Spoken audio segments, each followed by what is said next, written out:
March 2nd of 2011, Steve Jobs announced the iPad 2nd Gen on stage. It would be the last thing he would announce, of course, rest in peace. And just 9 days later, the iPad would release on the 11th, making this thing as of March 11th of 2026, yes, I know, I'm late, 15 years old. So join me as we take a look back at this amazing iPad 15 years later. Well, it is an all-new design. We have a new chip we call A5. We've built in some cameras. We've also built in the gyroscope. One of the most startling things about the iPad 2 is it is dramatically thinner. Not a little bit thinner, a third thinner, 33% thinner.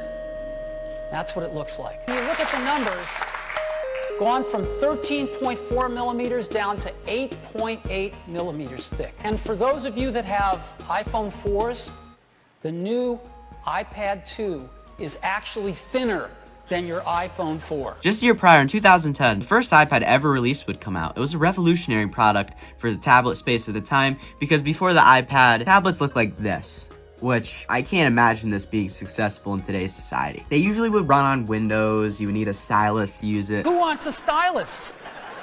You have to get them and put them away and you lose them. Yuck. It's not very conventional. And for Apple, their precursor was the Newton, which we all know how badly that flopped. But when the iPad came along, it changed everything. A touchscreen with no need for a stylus and an optimized mobile operating system. But like many first-gen Apple products, it had some flaws. Mainly the fact it was not really future-proofed whatsoever. It only ended up receiving two major iOS updates, iOS 4 and iOS 5. The main reason for this was because of the hardware it had. Sure, it was the first Apple Silicon device and the first mainstream tablet with a touchscreen, but that does not automatically mean it was that amazing. The main flaw keeping this thing from going higher than iOS 5 was the RAM capacity. Only having about 256 megabytes, which of course today is very small, and back then it kind of was also pretty small. As the iPhone 4 would come out the same year with the same chip and with double the RAM. It of course would receive the iOS 7 update. But the odd thing about this is the iPhone 3GS, which released a year prior to the iPad, would receive iOS 6, and it wasn't even Apple Silicon, and it had the same amount of RAM, and it was even clocked lower than the iPad 1 megahertz wise. So to be honest, I don't really know what they were thinking stopping it at iOS 5, but at the very least, it runs pretty good on iOS 5 compared to like something like a 3GS and iOS 6 or like an iPhone 4 and iOS 7. The overall design of the first gen iPad is also very clunky for today's standards. So even like comparing it to something from 2014, so this is an iPad Air 2, right?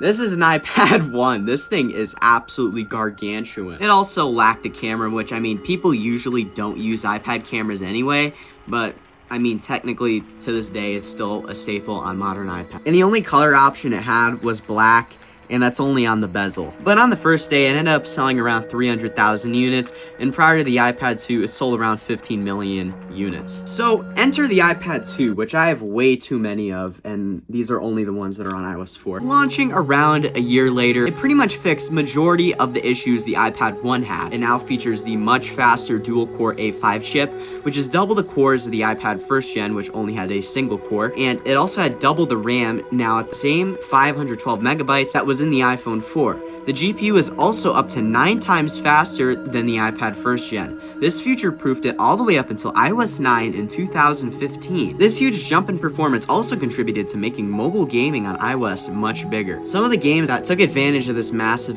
performance jump are Minecraft Pocket Edition, whom I was a massive fan of at the time, Infinity Blade 2, Real Racing 2, Grand Theft Auto 3, and a bunch of other GTAs that came a bit later, and like Call of Duty Black Ops Zombies. And since we were talking about games, let's talk about some other games that were notable around that time. Jetpack Joyride, Paper Toss 2, many different versions of Angry Birds, Ninjump DX, Fruit Ninja, Geometry Dash, and the multiple Cut the Rope games. Now back to the hardware. It featured a much thinner and lighter design, as you can see, being around overall 33% thinner and 15% lighter, making it thinner than the iPhone 4. And it finally now featured a different color option, white. And of course, that was only on the bezels. But besides that, this design would be used all the way up until the iPad 4th gen in 2012. But at least that camera, which of course is still on iPads to this day. Which of course, as you could see, it was not really a great camera. It had sub-megapixel quality on both the front and back camera. But hey, at least it had a selfie camera, as it would take advantage of Apple's very new app that launched with the iPad 2, FaceTime. But this does make sense, since Apple's priority with this thing was thinness and speed, and probably not FaceTime FaceTiming people and taking pictures. Though today, this is kind of the same thing as well, except FaceTime and taking pictures is sort of more of a priority. All of these new features on the iPad 2 resulted in 35 million iPad 2s being sold in 2011, which is more than double the sales of the iPad 1, and around the same time. On the first day, it would also sell around 1 million, which of course is 700,000 more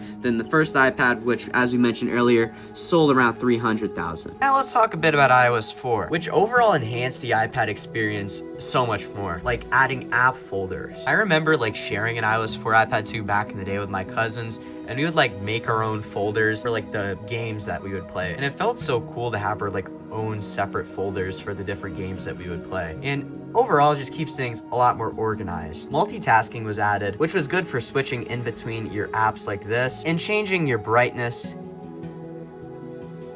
and playing whatever music that you want to play from here. Although it did come out in previous versions of iOS 4, I must mention Game Center. Here you could do stuff like check scores of your friends and invite them to play games with you. AirPlay was also added, as you can see this little tiny icon right there. And it is a feature that allows you to mirror your content from your iOS device, whether that be movies or YouTube videos. This feature was over Wi-Fi, and it would mirror your content to your television or whatever other device that you want to mirror it to. I personally like this feature, and I use it until this day for like watching DAZN or like YouTube. And this of course was revolutionary for 2011 standards because it did not require like any wires of the sorts, which was kind of the usual back then. Now that we've talked about the history of this thing, let's talk about its relevance in 2026. I mean, it is 15 years old now, so let's talk about it. Is it actually relevant?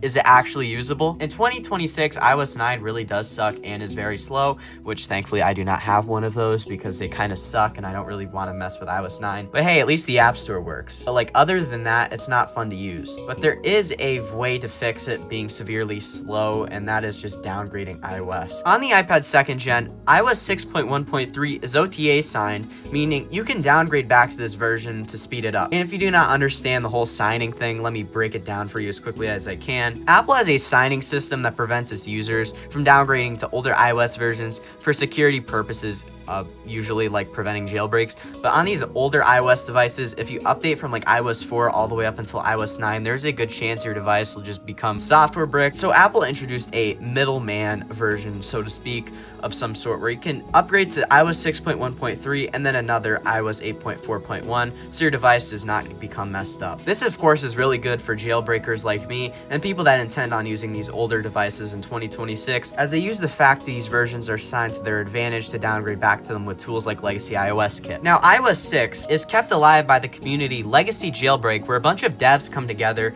to fix older services like the apps and iTunes Store, and overall create tweaks that just enhance the experience of these older devices. So today, the iPad 2 is semi-usable if you know what you're doing. The YouTube app works with a tweak called Tube Repair, as I just showed you a second ago. As you can see, the video where I unbox an iOS 4 iPad 2 is loaded up here, and it loads and works perfectly fine, as you can see. And I believe there are revivals for other social media apps out there like Instagram with Retrogram, and I believe there is a Vine revival out there as well. And I've heard rumors that someone is actually working on a TikTok client for these older devices, which is absolutely insane. And I don't even think TikTok came out until like way later, with whenever Musical.ly came out.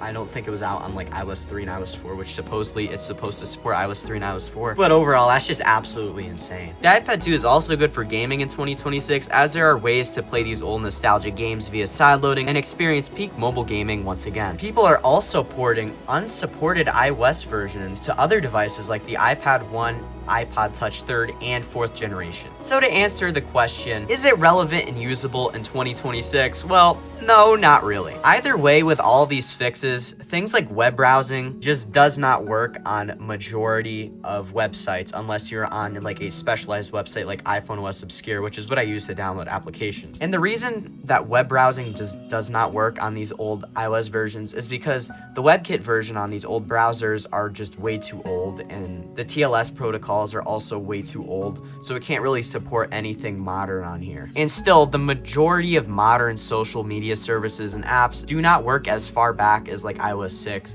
and don't get me started on iOS 4. So no, it's not really usable at all. But is it cool to have as a collector's item in 2026, especially since it just turned 15?